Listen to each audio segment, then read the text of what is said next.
lost count of how many people he has stabbed. Robert Bragg grew up in East London not that long ago, during a time when being in a gang was normal. He first started carrying a knife when he was 12. Life at home was tough, and being in a gang made Robert feel safe and loved. But the only way he could fit in was to prove how tough he was. The older boys taught him how to stab people, and he would be sent out to attack rival gang members, as well as completely unsuspecting members of the public. Things got worse for Robert. Life spiraled out of control, as you can imagine. He started selling heroin and crack cocaine when he was 13. He got involved in gun crime when he was 14. A year later, he was arrested and went to prison for carrying a knife. And this cycle of committing gang-related offences and ending up in prison then continued for a decade. He spent in all 6 years in jail. Robert's now 26, though, and has turned his life around. He spent the past few years working hard to escape from gangs. He's part of a charity uprising which tries to encourage school children not to get involved with knife crime. And we'll talk to him about all this in just a moment. But is gang violence and knife crime a problem in your area, we were wondering? Maybe your child or a child you know has been caught up in it and you just can't understand where this completely random, mindless violence comes from. 08000 288 291, email fine@bbc.co.uk. So, Robert Bragg, good afternoon. Good afternoon, Jeremy. And yes, let's go back to how you started in the gangs, because you were 12, which is very, very young. Yes, that's correct. What was the first thing that brought you into it? The first thing was the attention and love that I felt at the time. Didn't feel loved at home. Didn't feel like my parents cared about me, even though they did. It just didn't feel like that, so I went looking for it in other places. And I was very angry in school, always fighting. And I remember one day I had a fight, and I won the fight, and people surrounded me, and they looked at me, and they cheered me on, and they said, "Come join our gang." And I felt like, yeah, this is what I need, you know? So the gang had a name, did it? Or Yes. Okay, and it then had, what, a clear structure of 6 or 7 other people? How many was it?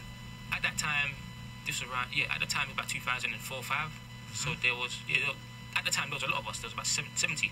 70, Yeah, right? about 70, yeah. And all, I'm assuming, living quite close to one another, so you saw each other Yes. a lot. Yes, that's correct. And at what point did you realise that as being part of the gang, you were going to have to do violent things? I realised that straight away, to be honest, because the older lot took me under their wing. They saw potential in me and used me, to be honest. And they were very violent, you know. And I just knew that was Violent in, how did you see their violence?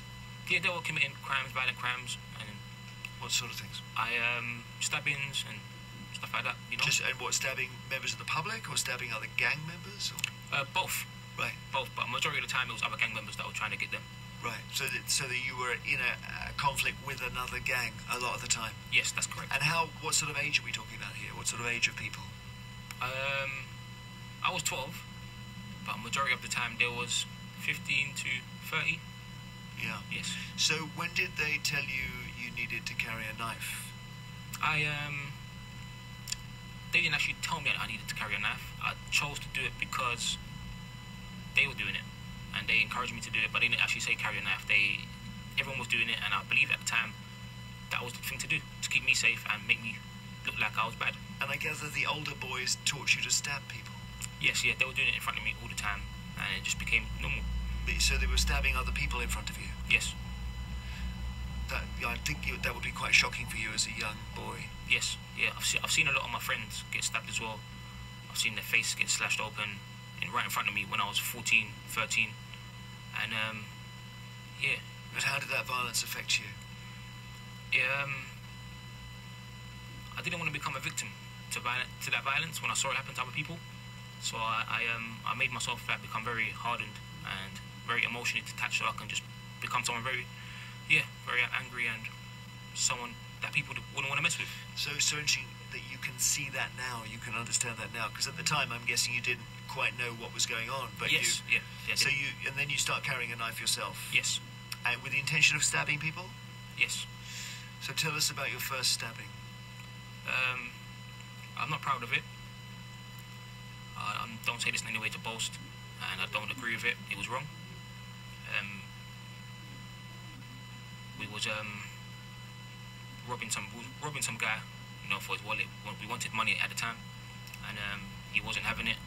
So I just pulled a knife and stabbed him. Where did you stab him? I stabbed him in the chest. Okay. What sort of guy was it? He was innocent. He didn't deserve it. But old, young? He was just a man. Office I don't know worker. how old he was. Right. Okay. I don't know what he was doing, his occupation. I do know that he didn't deserve it, and he was wrong. So what happened to him? He had to move homes. So he didn't die? No, thanks. Right. Thanks to God. Yeah. And tell us about when you attacked other gang members, because that was obviously part of the violence. Yes. Would you carry out premeditated attacks on them? Out of retaliation, yes. So you'd go to where they were to find them? Yes. With the intention of doing what? Causing them harm, damaging them, inflicting pain. Not necessarily killing them, but just getting them back for the things they done to us. And did you have a particular way of stabbing people? No. So, we did just poke, it was normal. Or just poke them in the stomach, or? Wherever was easiest to get at the time. Wherever body part was closest. When you left a scene where you'd stabbed somebody, did you ever try to find out what had happened to them? Yes. So how did you do that? Research, spoke to people that knew them, or got someone else that knew them to speak to them, because if it was coming from myself directly, then they probably wouldn't give us any information. Did anyone you stabbed die? No. And how many people did you stab? I don't know. Okay, because I said at the start you've forgotten the number, or you couldn't. There were too many to count, and that's the truth. You don't know. Yeah, I don't know. Yes. So, was there anyone that you stabbed where you felt that should not have happened? I should not have done that. Yes. Everyone that I've stabbed, I shouldn't have stabbed. Well, no, but you think that now. Yes. But at the time. Oh, at the time, no. Not one. Not. I don't know. Did you stab an old lady when she was shopping? Or? No. So you say that as if you could. I mean, No. So where did you? Who would you not have stabbed then? Who did you think it was wrong to stab? Children, old people, elderly people, elderly, right? Yeah, anyone that wasn't involved in the gang life really, or doing things bad. But you did stab members of the public. Yeah, that was part Right. of that So one. they weren't in gangs. Okay. Yes. So not children, not old people. Yeah. Did you stab women? No. So just men. Yes. Adult men who are not pensioners. That's the particular catchment. Yes. Just yeah. Of people who were stabbed. And you said the first gentleman you stabbed moved house. Why was that? He was scared, and it wasn't a nice thing, Did you ever think I've got to go back and somehow make this good? I tried, and then he wasn't there no more, and I couldn't find him.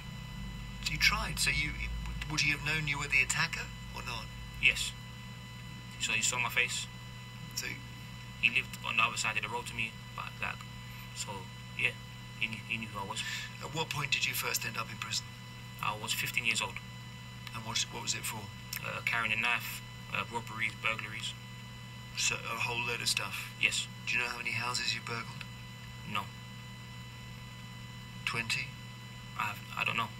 The thing is, when it comes to stuff like that, it's not like I wake up every day and I say I'm going to do this much things, and I'm going to count how much of things I do. Yeah, because sure. I understand. It literally became normal, and I just don't know. And did you ever do a violent crime with a gun? Yes. Did you fire the gun? Yes. Who did you shoot? I didn't shoot anyone. Yeah. Was it during a crime? It was. I actually missed. It was someone that actually came and shot at me. So that was a gang-related thing again? Yes. So here you are at the age of 28, are you? 26. 26? Yes. And when you come in, I can see you're a very warm, open person. Yes. And you're answering these questions very openly, which I'm grateful for. Yes. And something has changed. Yes. So what is the something? The something that's changed was when I was in the gang life, I actually believed that was all the world had to offer for me and us at the time. And what changed was I came to Christ, Jesus Christ. I'm a born-again Christian. I never believed there was a way out for me. And I remember when I was a kid, people telling me that Jesus loves you and God's got a plan for your life. And being in the gang, committing so much violent acts, I never thought that I could be loved or forgiven. I never thought that anything good can come out of my life until I read the Bible and I learned about God and about His unconditional love and how He chose imperfect people to write a perfect book. And the only reason why I'm here today, even being so honest and open, is because of God. Because God told me to do this. And did that moment of change happen inside prison or outside? It happened when I got arrested for 3 stabbings in the space of 7 days. I was in a prison cell, and I began to think about everything I'd done in my life. You know, I realised that the gang life, the gang culture, knife crime is not real, it's fake, and it's not the way to live your life. And I didn't want to live that life no more. I remember looking into the mirror, and I remember just saying to myself, "Oh, you're a monster, man. Like, look at the person you've become." So I said I was going to kill myself.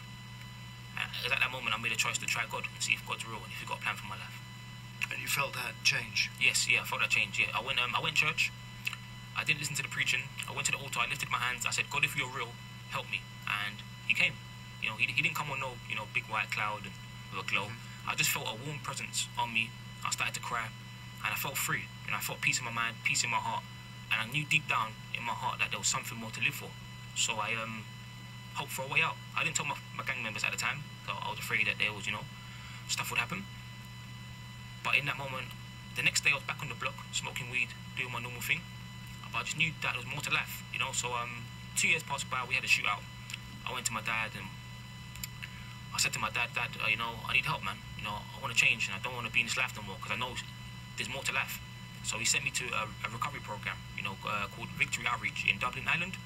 Oh, really? So you got out of the country? Yeah, I got out of the country, yeah. If I didn't get out of the country... Understood. Yeah, I had to get out of the country. Then God changed me. I was in that program for 14 months. And after that, I went to Bible school in America. And yes, they did let me in. They let me in. They let you in, did they? Yeah. With your criminal record? Yes, yeah. Only by the grace of God. Yeah. Okay, and you then had, where was that Bible school? In the States, where? Yes, that was in downtown LA, 1801 Toberman. Right, so then you come back. You sound like you're going to tell me you're going to be in the, you know, in the church next, or you're going to be working as a preacher or something. Yes, yeah. Is that what you're going to do?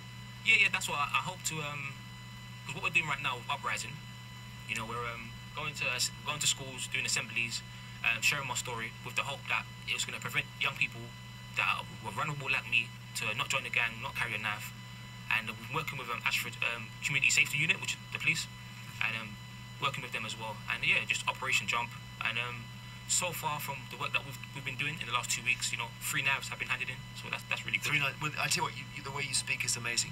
Let's say you are out of school, right, and the parents are there too, and I'm one of the parents, right? Okay. And I come up to you and I say, "Robert, here's the thing. My kids are they're not going to carry knives themselves. Yes. That's not my worry. Okay. My worry is someone's going to stab them.